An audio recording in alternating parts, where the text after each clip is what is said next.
নমস্কাৰ বন্ধু বান্ধৱীসকল, Deepika kitchen and ব্লগছৰ অন্য এটি ৰেচিপি ভিডিঅ'লৈকে আপোনালোক আটাইকে আদৰণি জনালোঁ। আজি আপোনালোকক বেকিং পাউডাৰ আৰু বেকিং সোডা ব্যৱহাৰ নকৰাকৈয়ে মাত্ৰ 3টা উপকৰণেৰে বনোৱা এটি সুপাৰ স্পঞ্জি কেকৰ ৰেচিপি লৈ আহিলোঁ। আশা কৰোঁ আপোনালোকে ৰেচিপিটো চাই ভাল পাব আৰু যদিহে ভাল পায় তেন্তে ভিডিঅ'টোত লাইক, কমেণ্ট, শ্বেয়াৰ আৰু চেনেলটো ছাবস্ক্ৰাইব কৰি কাষত থকা বেল আইকনটো প্ৰেছ কৰি অন কৰি ৰাখিব। তেন্তে আহকচোন ৰেচিপিটোৰ মাজলৈ আগবাঢ়ো।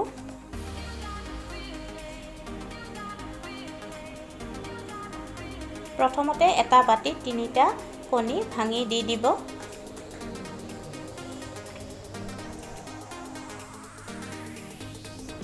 এতিয়া তাত গুড়ি কৰি লোৱা চেনি আধা কাপ দি দিব আৰু চেনিখিনি দিয়াৰ পিছত ভালকৈ মিহলাব লাগিব।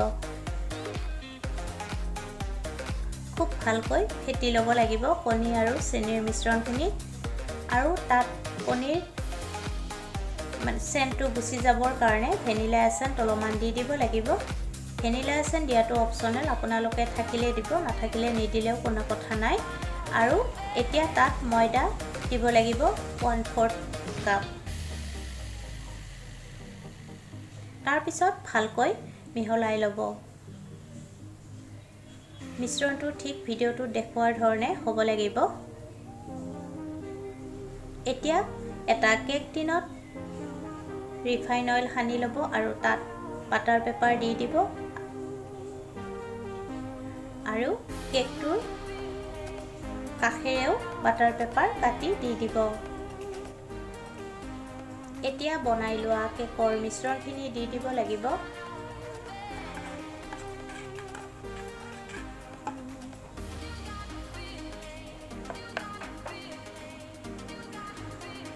আৰু মাইক্ৰ'ৱেভত আপোনালোকে 20 মিনিটৰ কাৰণে বেক কৰি ল'ব লাগিব। মাইক্ৰ'ৱেভ নাথাকিলে আপোনালোকে কেৰাহীটো এই কেকটো বনাব পাৰিব।